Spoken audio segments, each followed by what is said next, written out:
Welcome to today video lecture series in the topic of heat transfer. In heat transfer, in this class we will discuss about governing equations in Cartesian coordinates. So before we going to that, what is meant by an Cartesian coordinates? The direction is represented by x, y, z. This is called as an Cartesian coordinates.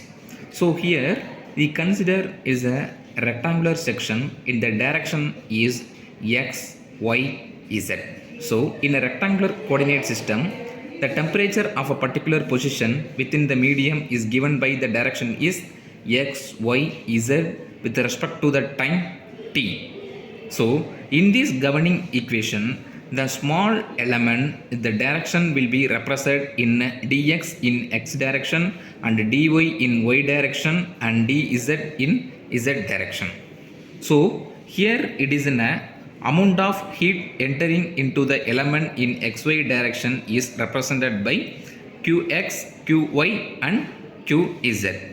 So we know that in a Fourier heat conduction equation is qx is equal to minus ka dt by dx. So here it is represented is in the direction of x, the minus ka is the dt by dx, in the area will be represented is dy and dz.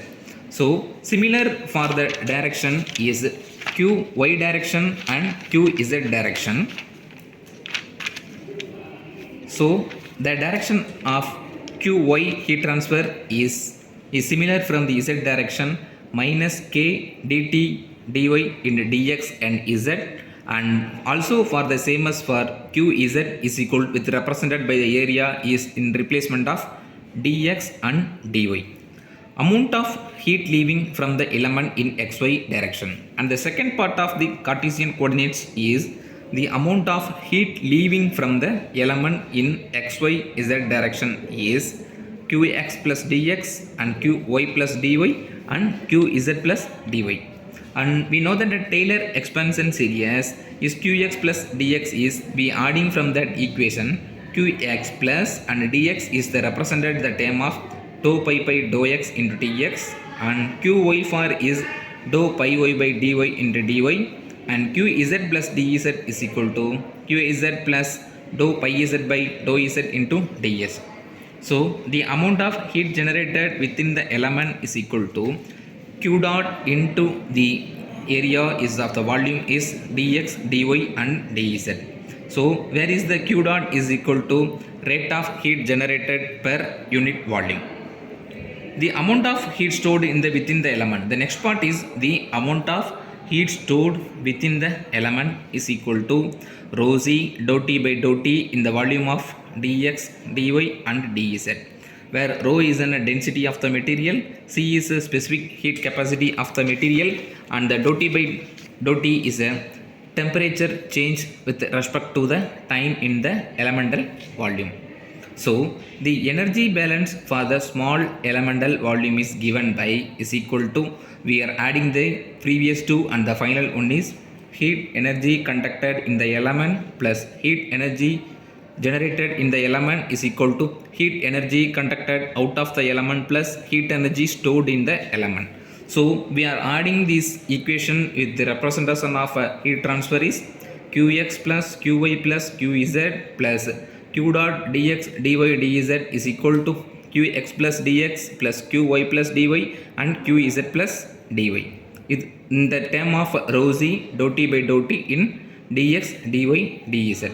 So here is considered is an q dot is equal to heat stored in the element is equal to dou pi by x by qx and dou pi y by dou y and dou pi z plus dou z plus rho c dou t by dou t. So here we substituting the equation is qx, we did wrote this in the previous equation is minus k dou t by dou x and dou t by dou y, in the direction of z is dou t by dou z. So assuming this k is a constant, we represented that k into dou square t by dou squared plus dou square t by dou y squared plus dou square t by dou z squared plus q dot is equal to rho c dou t by dou t. So in this term we represented as in a q dot is in the both side of the right hand side equation, the equation of simplify into the final stage. And the final equation of the heat conduction equation is dou squared T by dou x squared plus dou squared T by dou y squared plus dou squared T by dou z squared plus q dot by k is equal to 1 by alpha dou T by dou T. So here is then the alpha is thermal diffusivity. Alpha is equal to the unit is meter squared by second. So the final equation we consider into a assumption of the cases for a steady state. The right hand term will be in a 0 and steady state with heat generation is the middle term of q dot by k is will be a neglecting term.